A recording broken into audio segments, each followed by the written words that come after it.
నోరు మంచిదైతే ఊరు మంచిదని అందరూ అంటారు గదా! దానికైతే ఎగ్జాంపుల్ ఇదే. ఎందుకు జెప్తున్నా అంటే ఈ సామెత మీరే జూడండి అసలు. ఈ ఇన్విటేషన్ కార్డ్ అసలు ఎక్కడి నుంచొచ్చిందో దెలుసా నాకు? మేము కార్వాన్‌లో ఉన్నప్పుడు వాళ్ళు మా నేబర్స్ అన్నమాట. అక్కడి నుంచయితే మాకు ఇన్విటేషన్ ఒచ్చింది. ఈ పెళ్లి గూడా ఎంత దూరం దెలుసా? ఆల్‌మోస్ట్ 5-6 అవర్స్ ట్రావెలే పడతది. లొకేషన్ ఒచ్చేసి బీదర్.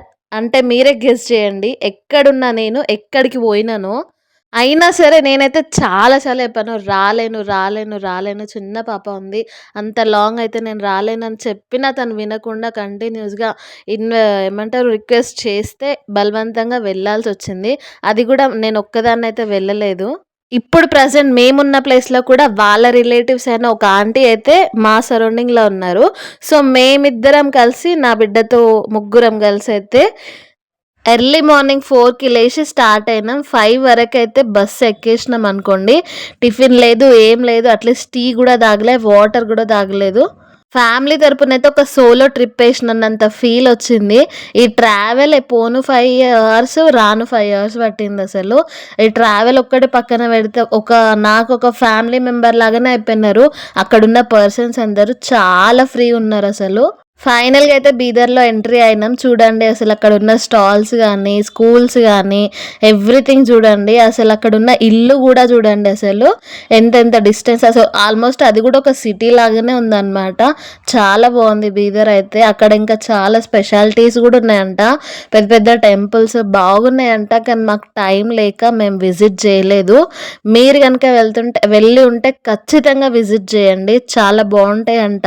చెప్తుంటే మేము గూడా ఇన్నాం. అసలు ఉండమని అన్నారు గానీ, ఇంకా పాపను పట్టుకొని ఏముంటాం. అండ్ ఆంటీ వాళ్ళ మదర్ గూడా కొంచెం హెల్త్ ఇష్యూతోనుందంట.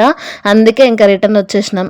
బట్ మేము పెళ్లి టైంకి అందుతామో లేదో అన్న ఒక చిన్న టెన్షన్‌తోనైతే ఉన్నాం. అసలు ఎళ్ళేదే అంత దూరం, వెళ్ళేదే పెళ్లి చూడ్డానికి. చూస్తామో లేదో అన్న కన్‌ఫ్యూజన్‌లో అయితే ఉన్నాం. బట్ ఫైనల్‌గా పెళ్లి అయితే చూసినాం. వాళ్ళ కల్చర్‌లో ఎట్లా చేస్తారు అనైతే చూసినాం.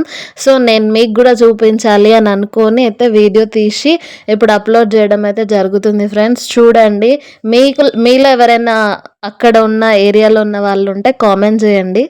బీదర్‌లో అయితే ఇది నా ఫస్ట్ వెడ్డింగ్ ఎక్స్‌పీరియన్స్ అనమాట. అసలు చాలా బాగా చేశారు వాళ్ళు వెడ్డింగ్ అంతా. కానీ మన ఇండియన్‌కి అక్కడ అన్నది కొంచెం డిఫరెంట్ అయితే నాకనిపిచ్చింది.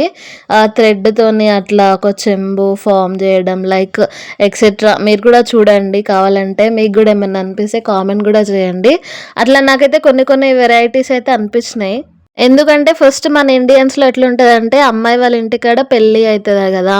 కానీ ఇక్కడ బీదర్‌లో మాత్రం అబ్బాయి వాళ్ళ ఇంటికనే పెళ్లయితదంట. మన దగ్గర మండపంలోనైనా లేకపోతే ఫంక్షన్ హాల్‌లోనైనా చేసుకుంటాం గదా! కానీ వాళ్ళట్లా గాదు.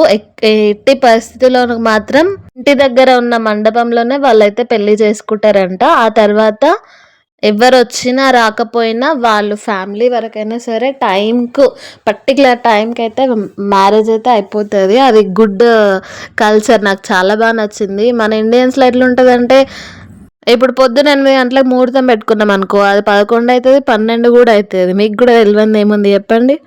కానీ అక్కడ అలా గాదు. టైమ్ టు టైమ్ అసలన్నీ చాలా బాగా అయినాయి. అండ్ మీరు గూడా అసలు విష్ జేయండి వాళ్ళకి. న్యూలీ మ్యారీడ్ కపుల్స్ అనమాట వాళ్ళు. మేబీ మీ అందరి బ్లెస్సింగ్స్ గూడా వాళ్ళకి ఖచ్చితంగా కావాలి. అండ్ వన్ మోర్ థింగ్ ఏంటంటే అసలు అంత పెద్ద ఈవెంట్, అంత పెద్ద పెళ్ళిలో నా బిడ్డని వాళ్ళు మర్చిపోతారేమో అంటే పెళ్లి హడావిడిలో ఉంటారేమో అని నేనైతే ఎక్స్‌పెక్ట్ జేషినా. కానీ అట్లాంటిది ఏమీ లేదు.